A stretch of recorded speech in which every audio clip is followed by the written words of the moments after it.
murang edad ko noon, marunong na akong humanga sa maganda. Si Ate Lain po noon, dalaga at maraming lalaki talaga Yes, ang nagkakagusto sa magluluto kanya. tayo mga ka-birds na Isa na doon si almusal Kuya ng mga Urben na bata. kaibigan ko rin. Hotdog daw. Sinundan ko na lamang siya ng tingin palayo. At nung makaalis na siya, may biglang tumakbo naman papunta sa akin at hinigit ako sa braso. Uy, Samsam, sinabi mo ba? Ang alin? Yung pinakasabi ko sa'yo. Sana sinabi mo na may gusto ko sa kanya para alam niya. Ano pa yan?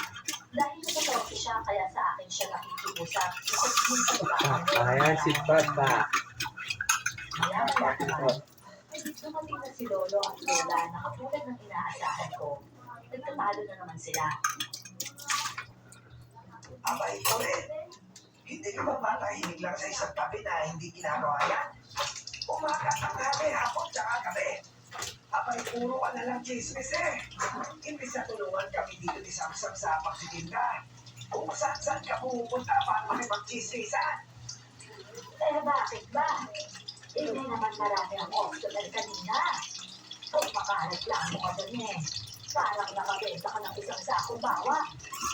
Abay, dalawang kalahati na ang naibenta ko. Kung alam mo lang, kabahalan. Ang balde na yun. Tuloy-tuloy lang siya sa pagkukwento. Hirap pala magluto ng hotdog.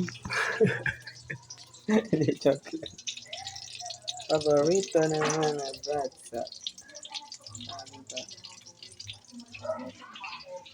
Yan lang mga birds. Konting linis-linis. Ganun. Paano kasi Diba? nagtatago siya sa may damuhan at biglang tumayo sa mismong harapan ko. Ano sinasabi mo dyan, Aswang? Baliw ka na ba? Oo. Ano ginagawa mo dyan? Ayaw ko yung bakit. Oo nga eh. Pangit ka naman talaga. Ewan ko sa'yo. Ano ba kailangan mo? Sabihin mo nga dyan sa lola ko, huwag niyang i-chismis yung nanay ko. Wala naman siya problema na aswang kami eh.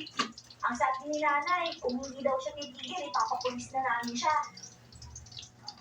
Pagkasabi niya yun, padabog siyang tumalikod.